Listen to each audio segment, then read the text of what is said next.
विपरीत परिस्थितियों में मनुष्य को क्या करना चाहिए? एक प्रबुद्ध मनुष्य यही कहेगा कि हमें उसका सामना करना चाहिए, है ना? परंतु इस विषय में मेरा विचार तनिक भिन्न है। परिस्थितियां जब अधिक प्रतिकूल हो और संघर्ष में विजय की नहीं, प्रियजनों के विध्वंस की संभावना हो, तो संघर्ष से थोड़ा पीछे होकर सही समय आने की प्रतीक्षा करनी चाहिए और साथ ही तैयारी भी। जैसे मरुस्थल के पौधे अपने बीजों पर आवरण लगाकर उन्हें सुरक्षित रखते हैं ताकि वर्षा की फुहार आने पर वो फल फूल सके, ठीक उसी प्रकार अज्ञातवासी होना भी उचित है और रण छोड़ देना भी, क्योंकि बिना तैयारी का युद्ध आत्मघाती ही होता है। भंग, कलिंग, कौशल, मगध, छेदी सभी राज्यों से हमारे गुप्तचर रिक्त हाथ लौट रहे हैं। कहीं भी किसी भी राज्य से पांडवों का एक सूत्र हाथ नहीं लग रहा है। क्या पूरे भारतवर्ष में नहीं है वो? ऐसे कहां अंतर्ध्यान हो गए हैं ये पांडव? युवराज की जय हो। मैं पांडवों की खोज में काशी गया था, पर काशी में भी पांडवों की कोई सूचना नहीं मिली युवराज। तुम्हारा साहस कैसे हुआ मेरे सामने आने का? कैसे साहस हुआ? कैसे साहस हुआ?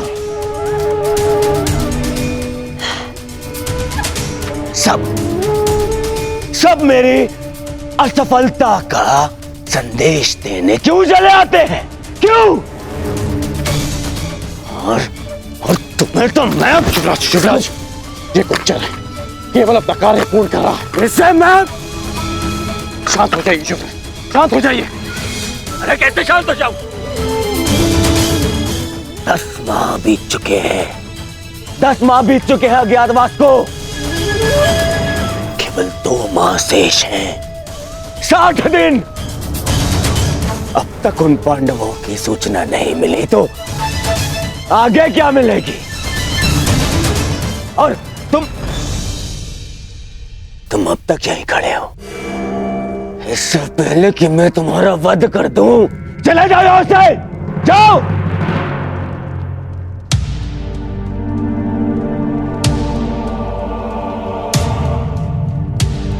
मेरी सफलता मुझसे दूर जा रही है।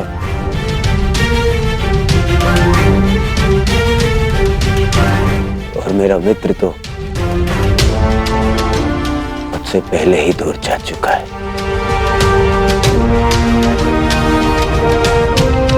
और सब कह रहे हैं कि शांत रहो, शांत हो जाओ, शांत हो जाओ। शांत होने की आवश्यकता है। कैसे?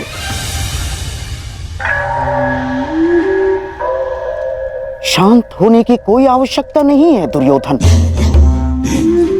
क्योंकि मनुष्य का क्रोध ही उसके लक्ष्य प्राप्ति के लिए उसका उत्साह बढ़ाता है। परंतु हां, क्रोध ही 2-धारी तलवार है दुर्योधन। नियंत्रण में रहे तो शत्रु का नाश कर सकती है, और यदि अनियंत्रित हो तो स्वयं को घायल कर सकती है। इसलिए तुम्हारी यह क्रोध शक्ति पांडवों को ढूंढने में लगाओ। और कहां मामा जी? कहां ढूंढे उन पांडवों को? हर ग्राम, हर नगर ढूंढ लिया, जहां संभावना थी वो हर राज्य ढूंढ लिया, परंतु वो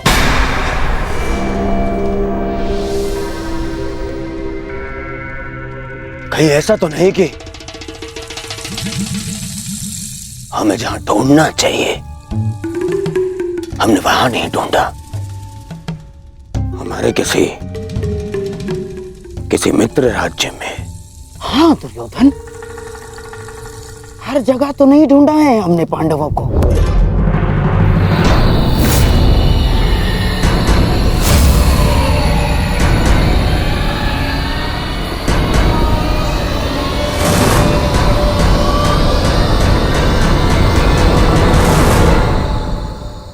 विराट,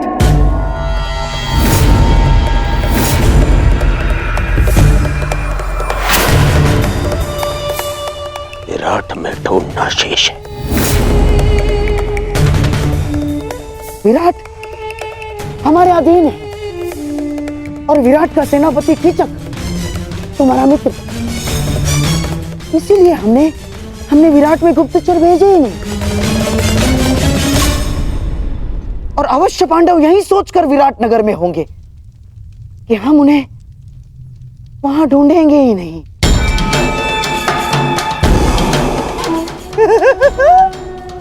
परंतु अब पांडव बचेंगे ही नहीं दुर्योधन। आज ही मैं अपने गुप्तचरों को विराट जाने की आज्ञा देता हूं, आज ही। नहीं, वहां गुप्तचर नहीं जाएंगे।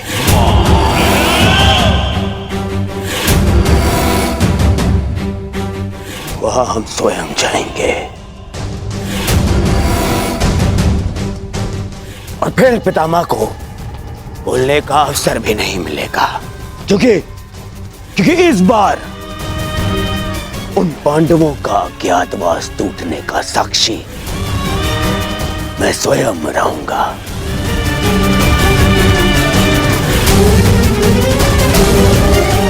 और फिर कीचक मेरा परम मित्र है।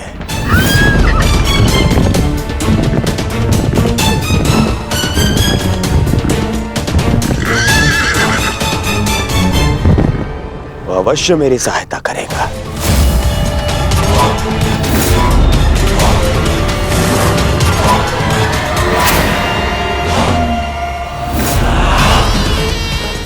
कीचक कहने को सेनापति है,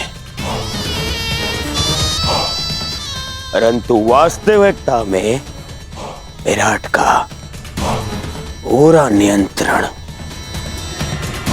उसी के हाथ में।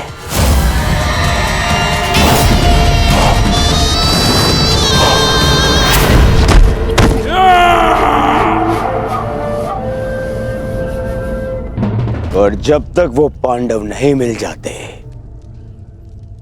हम कीचक के साथ विराट में ही रहेंगे।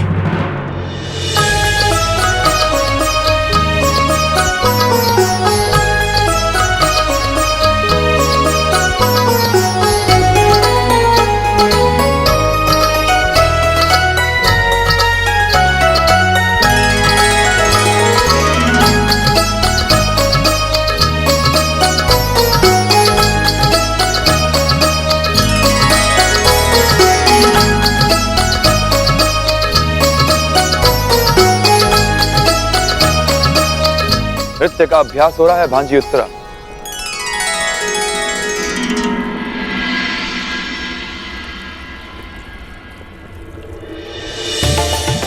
महावश्री, आप मेरे लिए उपहार लाए? अवश्य, अपनी प्रिय भांजी के लिए भला उपहार लाना मैं कैसे भूल सकता हूं।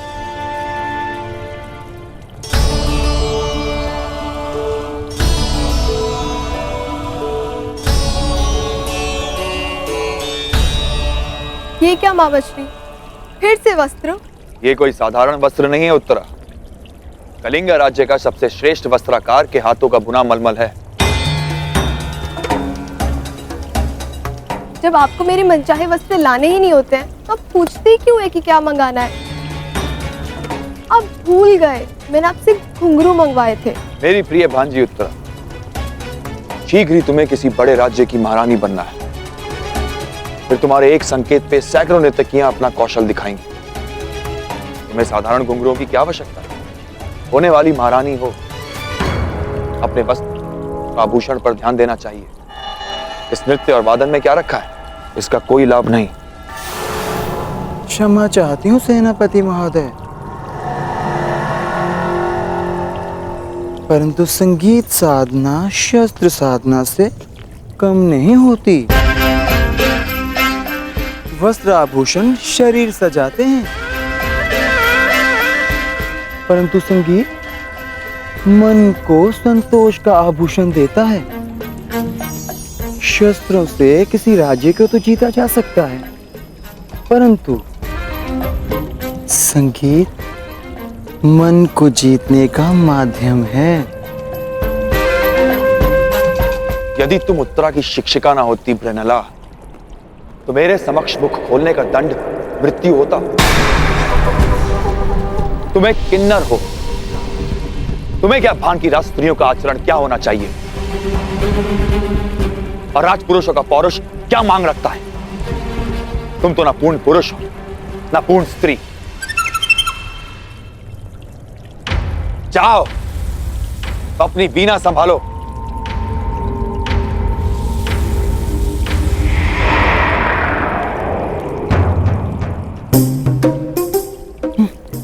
चलिए राजकुमारी, अभ्यास पुनः प्रारंभ करते हैं।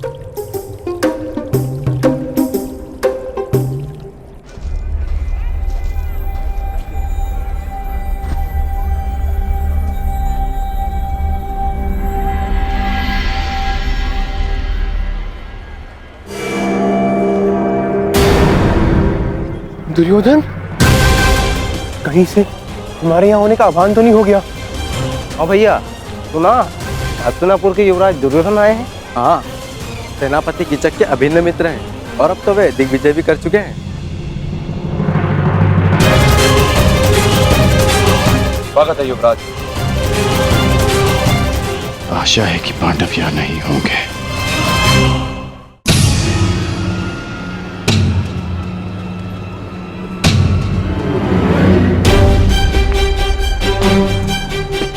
मुझे बाकियों को भी जाकर सावधान करना होगा।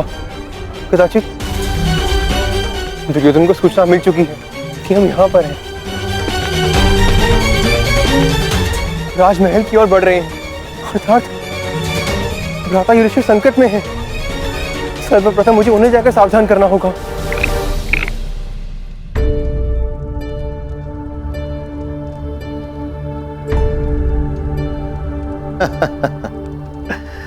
वाह कंक, तुमने तो हमें फिर से हरा दिया। तुम तो द्यूत में बड़े ही प्रवीण हो। इसमें कौन सी बड़ी बात है पिताश्री? द्यूत तो भाग्य का खेल है। नहीं पुत्र उत्तर, कंक केवल द्यूत ही नहीं जानते, कभी इनके साथ समय व्यतीत करोगे तो स्वयं जानोगे। इन्हें नीति और दर्शन का बहुत गहरा ज्ञान है। कंक, कभी कभी राजकुमार उत्तर को भी तनिक ज्ञान दिया करो।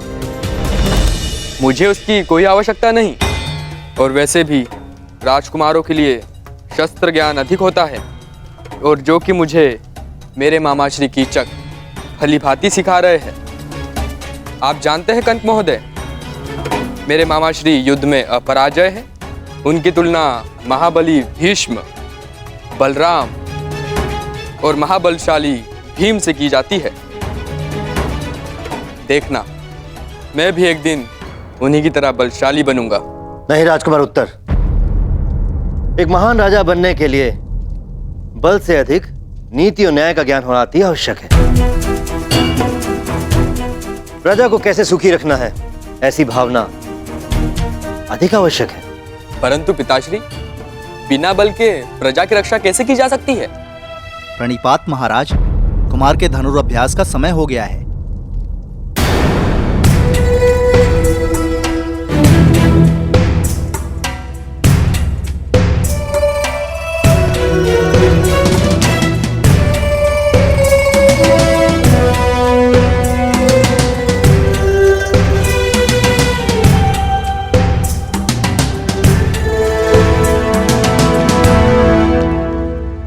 नकुल यहां क्यों आया था? अवश्य कि वो कुछ विशेष बात करना चाहता है। मुझे उत्तर को लेकर बहुत चिंता है कंक।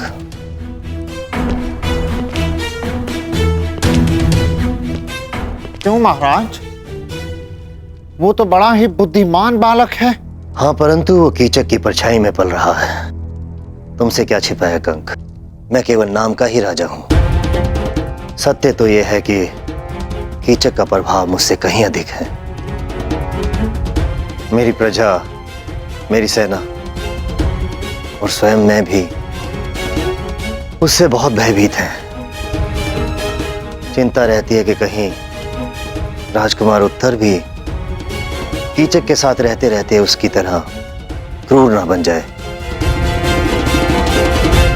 या यूं कहूं कि कीचक उसे राजा बनने ही ना दे।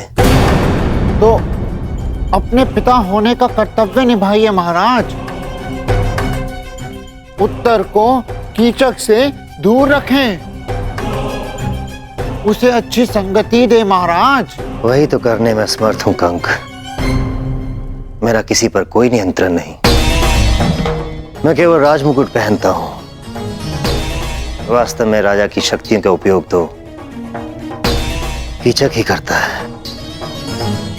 नियंत्रण खोकर सब कुछ हार जाने की पीड़ा क्या होती है, असहाय होने की पीड़ा का अनुभव क्या होता है, वो तुम नहीं समझोगे कंक।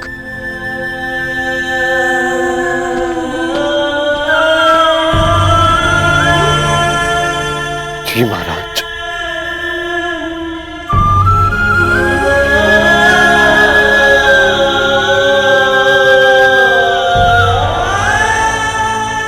क्योंकि मैं आपकी पीड़ा समझ सकता हूं। युद्ध में हारने का, असहाय होकर सब कुछ खो देने का अनुभव है मुझे। सायरंदरी, आज तक कितनी ही सेविकाएं आई हमारे पास, परंतु किसी में भी तुम्हारे जैसा कौशल नहीं। रूप सज्जा हो या केश विन्यास, तुमसे श्रेष्ठ कोई भी नहीं।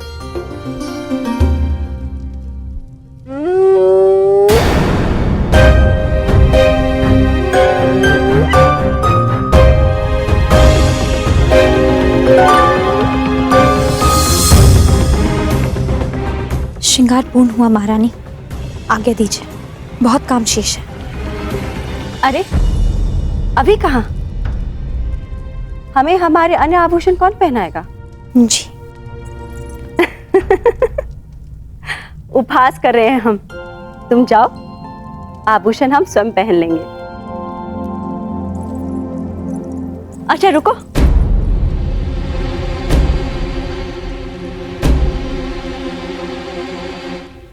एक बात बताओ। हम कब से तुमसे एक प्रश्न पूछना चाह रहे थे। तुम्हें इतना अच्छा श्रृंगार आता है, तुम स्वयं इतनी रूपवती हो, अपना ध्यान क्यों नहीं रखती? ये देखो कितने सुंदर केश है तुम्हारे, इसे खुला क्यों रखा है?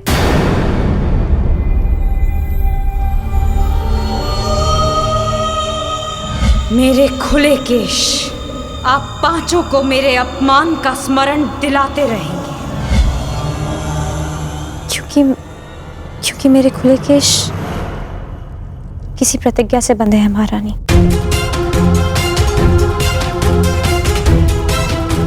ऐसी कौन सी भीष्म प्रतिज्ञा है कि इतने सुंदर केश बांधे भी ना जा सके?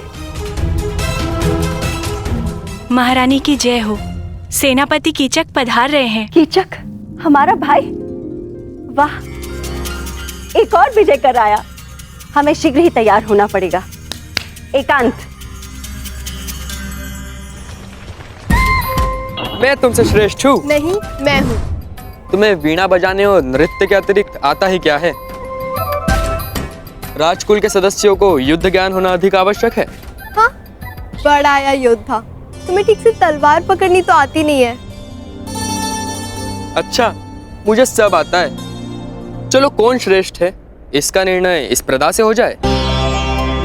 मेरे साथ अश्वरोहण की चुनौती स्वीकार करती हो? हाँ हाँ चलो, तुम्हें दिखा भी दूंगी कि मुझे वीणा बजाने के अतिरिक्त बहुत कुछ आता है। सावधान रहिएगा राजकुमारी। हाँ,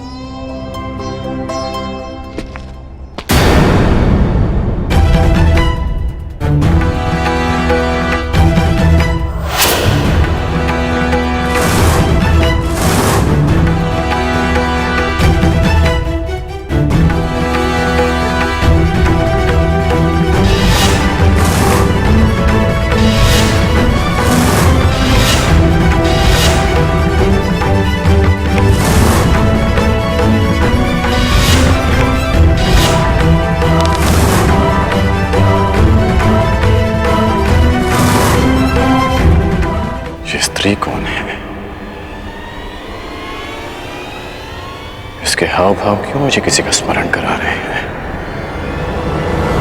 जैसे मैं इसे जानता हूं।